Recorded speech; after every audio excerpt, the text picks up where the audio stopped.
La bastarda. Fragmento. De Cristina Gómez Esquius. Versión narrada por Jorge González. Leningrado, 1934.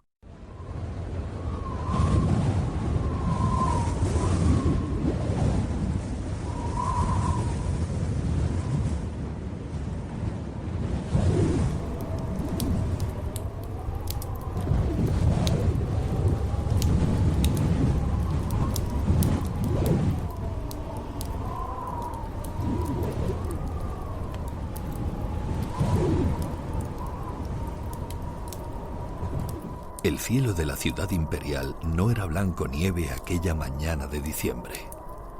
Era de un casi gris oscuro, y el viento, que azotaba de lado a lado los enormes y afilados copos, los convertía en cristales peligrosos, doliendo al roce de la piel.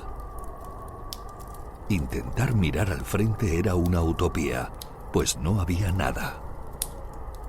La nada de ese no blanco hacía que ese día la estepa rusa quedase en una nimiedad.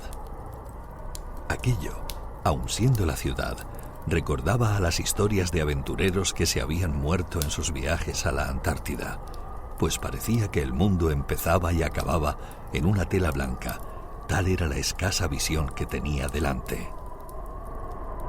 Larisa intentaba cruzar a contraviento las calles de la pobre zona de la ciudad en donde ella residía, muy a su pesar. Le hacía gracia pensar cómo la nieve también distinguía entre ricos y pobres, pues en su arrabal apenas pasaban las máquinas de sal, dejando a las pobres mujeres envejecidas, que no viejas, a su suerte para poder dar apenas unos pasos al ir a por un poco de pan y leche a diario. Esas mujeres que caían enfermas como moscas y de las que el gobierno bolchevique apenas se dignaba a tolerar tener entre sus habitantes. La electricidad fallaba constantemente y ahí, en ese lugar perdido por el tiempo, no se tomaban las mismas medidas que en otras zonas de Leningrado. Con sus botas raídas, agujereadas y heredadas de un gran cubo de basura, apenas le separaban milímetros de sus pies los gélidos -23 grados de aquella mañana. Sus calcetines de lana estaban tan usados que dejaban entrever demasiados agujeros como para tapar al completo sus dedos, que calculaba ya debía tener de color morado muerto a esas alturas.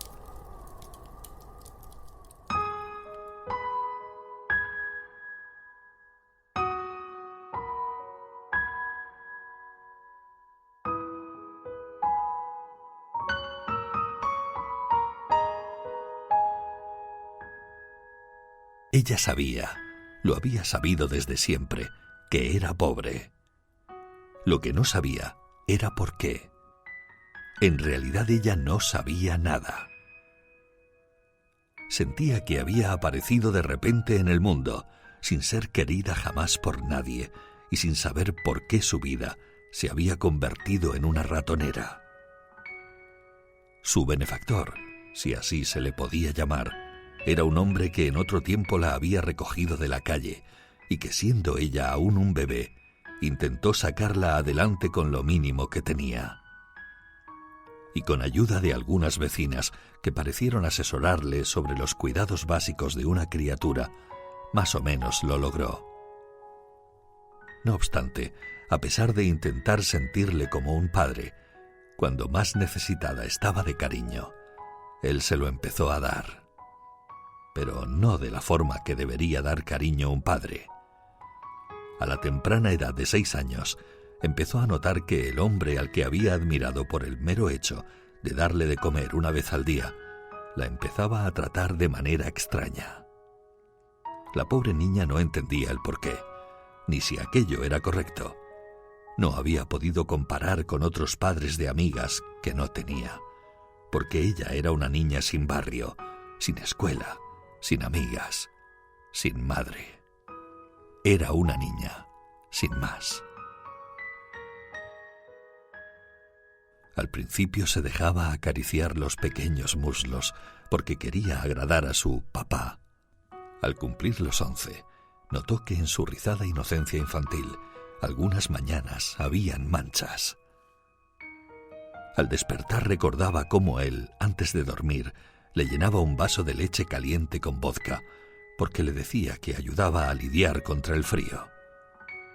Pero no era más que una forma para dejarla fuera de juego durante buena parte de la noche, y así disfrutar de su pequeño cuerpo sin que ella apenas pudiera moverse. Nunca lloró por ello.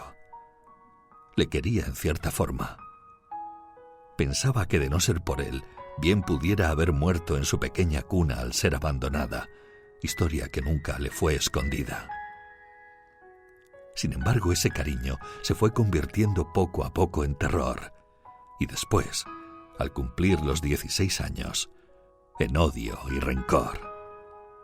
A esa edad ya no tenía que darle de beber para anularla. Simplemente la amenaza de dejarla en la calle era suficiente para hacer que sus músculos se convirtieran en gelatina. Y así, con el miedo de verse más sola aún, dejó que ese benefactor suyo se convirtiera en su malefactor, accediendo casi cada noche a las necesidades del viejo, que no contento con violarla, aprendió a azotarla y pegarla en la cara para que se le viera bien. Porque ahí nadie confesaba nada ni ayudaba al prójimo. Era un barrio de gente solitaria y superviviente de su propia vida, no de la vida de los demás.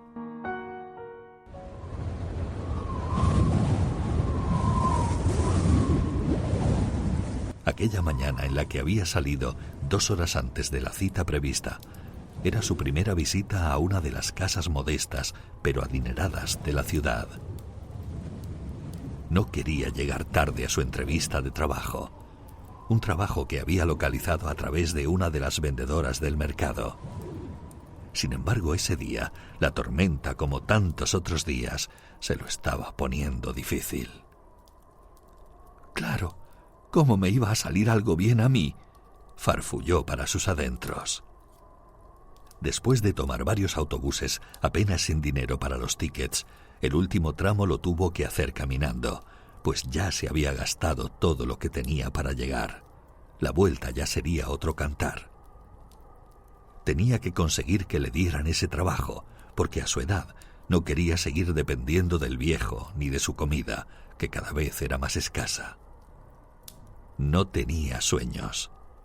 Larisa no era una joven con sueños, porque nadie le había enseñado a soñar. En realidad, nadie le había enseñado a hacer nada. No tenía pasado, ni futuro, y mucho menos sueños.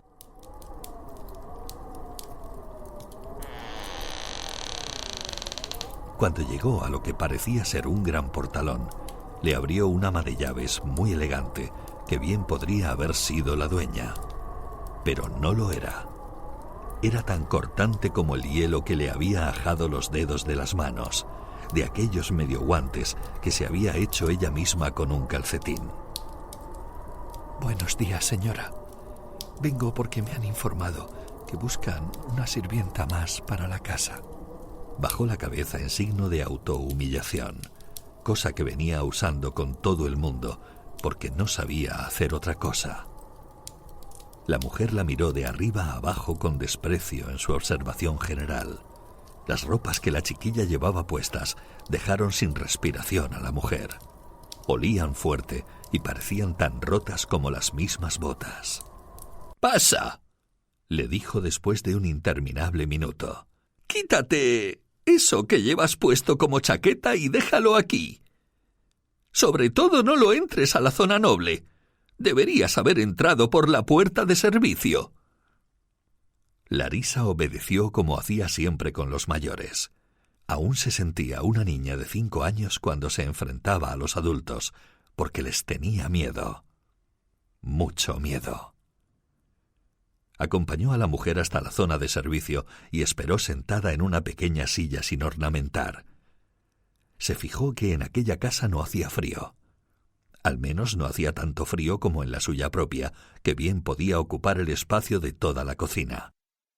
El ama de llaves volvió acompañada de una mujer que debía ser la matrona o la responsable de llenar la casa con personal de servicio cualificado. «Acompáñeme». La acomodaron, por decirlo así, en otra salita pequeña y se inició un turno de preguntas de una sola vuelta. Se las podría haber contestado la propia matrona, porque Larisa apenas tenía un hilo de voz y ninguna respuesta. Cuando hubo finalizado el turno de «No, señora, no tengo experiencia en eso» y «En eso otro tampoco», la despidieron con la misma frialdad con la que le habían tratado desde el primer momento en la puerta principal.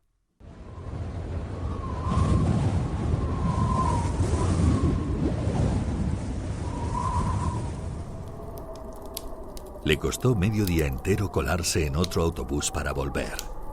Se peleó de nuevo con la nieve, el frío y el gris de la niebla, pero finalmente, apenas sintiendo sus extremidades, logró llegar al lugar de donde había salido por la mañana. Las 4 paredes entre las que vivía. Se quitó las botas rápidamente, pues no notaba ya sus dedos, y se colocó en el suelo, delante de una chimenea que apenas tenía fuego.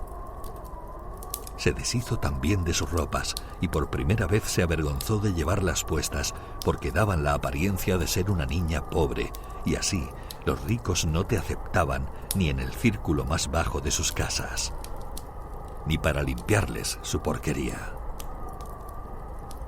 Cuando consiguió devolver a su cuerpo algo de calor, se tomó un té con un chorro de vodka que tenía su padre escondido.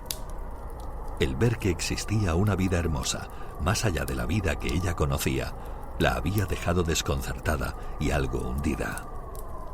Él todavía no había llegado, pues acostumbraba a quedarse hasta tarde en casa de un vecino y jugarse todo su dinero en las cartas.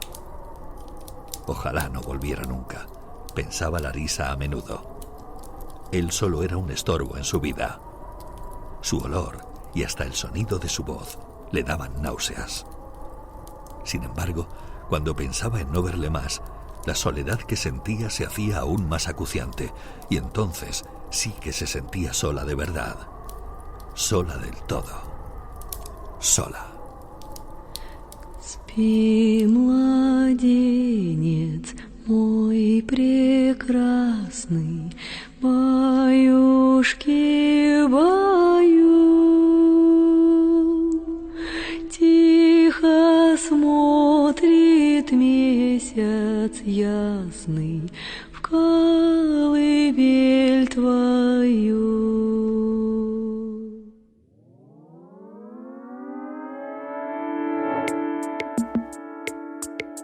Hasta aquí el relato de hoy. Puedes seguir Narramigos cada viernes en mi web, jorgegonzalezlocutor.es, en diferentes plataformas de podcast o en distintas redes sociales. Saludos y hasta la próxima.